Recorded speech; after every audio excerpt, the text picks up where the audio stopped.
मेरे YouTube channel math solution में आपका स्वागत है। यदि आपने अभी तक चैनल को सब्सक्राइब नहीं किया है तो प्लीज़ चैनल को सब्सक्राइब कर बेल आइकन का बटन ज़रूर प्रेस कर लें, जिससे कि गणित के किसी भी प्रश्न पर बनने वाली वीडियो अपलोड होते ही नोटिफिकेशन के द्वारा आप तक शीघ्र पहुंच जाए। प्रश्न संख्या 7 है। दो संकेंद्रीय वृत्तों की त्रिज्याएं 5 सेंटीमीटर और 3 सेंटीमीटर हैं। बड़े वृत्त की जीवा की लंबाई ज्ञात कीजिए जो छोटे वृत्त को स्पर्श करती है। तो देखिए चित्र में ओ दोनों वृत्तों का केंद्र है, तो संकेंद्रीय का मतलब हुआ दो वृत्त जिनका केंद्र एक ही हो, अर्थात एक ही केंद्र।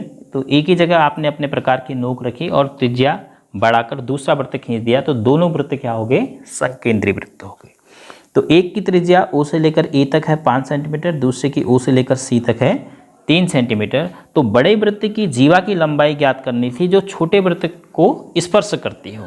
तो छोटे वृत्त के लिए स्पर्श रेखा होनी चाहिए और बड़े वृत्त की जीवा होनी चाहिए। तो ए बी देखो, जीवा है बड़े वृत्त की और छोटे वृत्त को बिंदु सी पर स्पर्श कर रही है, तो छोटे वृत्त के लिए स्पर्श रेखा हो गई। तो अब हमें ज्ञात करना है ए से लेकर बी तक की लंबाई क्या होगी, क्योंकि ए बी जो है जीवा बड़े वृत्त की है तो छोटे वृत्त के लिए है एक स्पर्श रेखा है। तो आप समझ पा रहे होंगे कि त्रिभुज ए ओ सी जो है सी पर आपको 90 अंश का कोण दे रहा है, क्योंकि ओ सी त्रिज्या है छोटे वृत्त की, सी स्पर्श बिंदु है छोटे वृत्त के लिए और ए सी बी स्पर्श रेखा है। तो सबसे पहले कोण ओ सी ए बराबर 90 अंश लिख रहे हैं, तो उसका कारण देंगे स्पर्श बिंदु है सी, तो स्पर्श बिंदु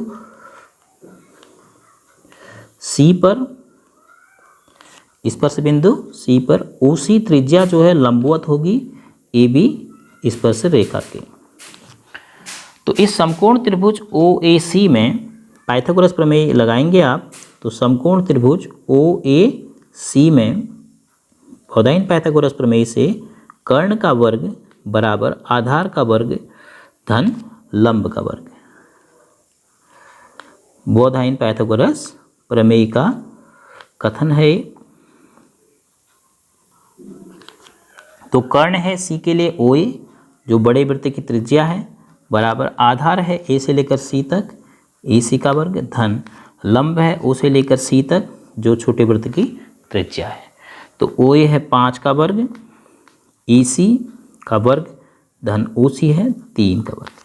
तो 5 का वर्ग 25 हो गया, ऋण 3 का वर्ग 9 इधर ले आते हैं, बराबर के दाईं तरफ ए सी का वर्ग आपके पास।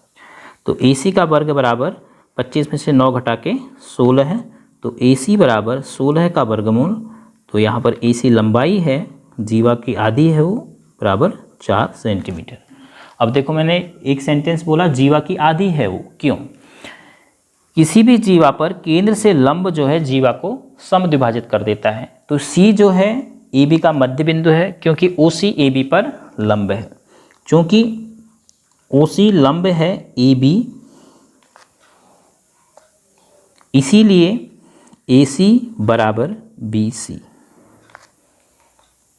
किसी भी जीवा पर केंद्र से खींचा गया लंब उस जीवा को अर्धित कर देता है। तो ए सी का मान 4 है, तो बी सी बराबर भी क्या हो गया? 4 सेंटीमीटर। तो अतः आपको जीवा की लंबाई ज्ञात करनी है। ए बी बराबर हो गया 2 गुणा 4, क्योंकि ए बी जो होगा ए से लेकर बी तक दुगना होगा, तो 4 दूना 8 सेंटीमीटर। तो बड़े वृत्त की जीवा 8 सेंटीमीटर और यह छोटे वृत्त के लिए स्पर्श रेखा का काम कर रही है। क्लास 9th में यही चीज़ आपने पढ़ी है, केंद्र से जीवा पर खींचा गया लंब जीवा को समद्विभाजित करता है। तो पीछे का जो भी आपने पढ़ा है उसको भूलना नहीं है, क्योंकि उसका कहीं न कहीं आगे की पढ़ाई में उपयोग हो रहा है। प्रश्न संख्या 8 है। एक वृत्त के परिगत एक चतुर्भुज ABCD खींचा गया है। देखिए यह एक वृत्त है, इसके परिगत मतलब इसको चारों भुजाएं टच कर रही हैं, इस प्रकार से एक चतुर्भुज खींचा गया है। सिद्ध कीजिए कि AB धन CD यानी सम्मुख भुजाओं का योग BC धन D है। देखो AB और CD सम्मुख भुजाएं हैं, इन दोनों का योग BC और AD भी सम्मुख भुजाएं, इन दोनों के योग के बराबर होगा। तो किस प्रकार से हम सिद्ध करेंगे देखते हैं। दिया हमें क्या है, सबसे पहले ये हमने लिखना है। हमने दिया है कि वृत्त के परिगत चतुर्भुज ABCD है। ABCD वृत्त के परिगत चतुर्भुज है। तो जो ABCD है वह वृत्त के परिगत एक चतुर्भुज है और हमें इसमें सिद्ध करना है कि सम्मुख भुजाएं AB और CD का योगफल सम्मुख भुजाओं BC और DA के योगफल के बराबर होगा। तो देखिए काफ़ी आसान है इसको सिद्ध करना। सबसे पहले आप स्पर्श बिंदु का कुछ नाम दे दीजिए, जैसे AB के लिए स्पर्श बिंदु P, यहाँ पर Q, यहाँ पर R और यहाँ पर S। तो देखो आप पढ़ चुके हैं कि बाह्य बिंदु से खींची गई दोनों स्पर्श रेखाओं की लंबाई बराबर होती है।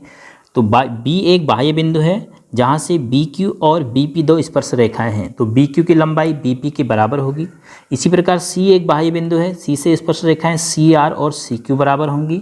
D एक बाह्य बिंदु है, D से स्पर्श रेखाएं DS और DR बराबर होंगी। और A एक बाह्य बिंदु है, तो AP और AS की लंबाई बराबर होगी। तो फिर हमें जो कहा है हम इन दोनों को जोड़ देंगे तो हमें BC धन DA प्राप्त हो जाएगा। तो हमें सिद्ध क्या करना है, AB धन CD। हम इसका मान निकालते हैं, क्या आता है AB बराबर AP धन, देखो AB को ब्रेक कर रहे हैं, AP धन BP के रूप में, और उसके बाद फिर धन चिन्ह ये है जो मैंने लगाया। अब CD का मान रख रहे हैं CR और DR के योगफल के रूप में, CR धन DR। यह हमने चित्र के आधार पर लिख दिया। अब AP की जगह आप क्या लिख सकते हैं, AP बराबर AS लिख सकते हैं, AP की जगह AS, और धन BP की जगह BQ लिख सकते हैं, और धन CR की जगह CQ लिख सकते हैं। ऐसे ही DR की जगह आप DS लिख सकते हैं। क्यों ऐसा परिवर्तन कर रहे हैं आप लिखेंगे बाह्य बिंदु से खींची गई स्पर्श रेखाओं की लंबाई बराबर होती है। तो बाह्य बिंदु से स्पर्श रेखाओं की लंबाई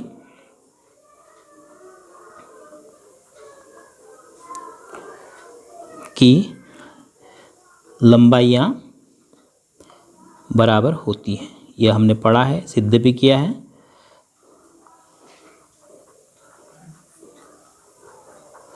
इसी आधार पर हमने सभी परिवर्तन किए हैं। AP की जगह AS रखा है, BP की जगह BQ रखा है, CR की जगह CQ रखा है और DR की जगह DS रखा है। अब हम AS के साथ किसको जोड़ सकते हैं, AS के साथ DS को जोड़ के AD प्राप्त कर सकते हैं। तो AS और DS को एक साथ रख देते हैं, AS धन DS, इसको मैंने पहले लिख लिया, धन BQ धन CQ। अब इनको हम जोड़ देते हैं, जैसे यहाँ पर हमने तोड़ा था, अब हम इनको जोड़ते हैं।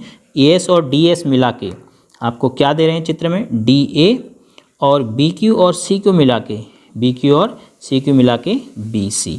तो इनको आगे पीछे लिख लीजिए, तो BC धन DA लिख सकते हैं। जो आपको सिद्ध करना था वो सिद्ध हो गया। तो बाएं पक्ष में आपने AB धन CD से शुरुआत करी और बराबर बराबर बराबर लास्ट में आपको BC धन DA दाएं पक्ष प्राप्त हो गया।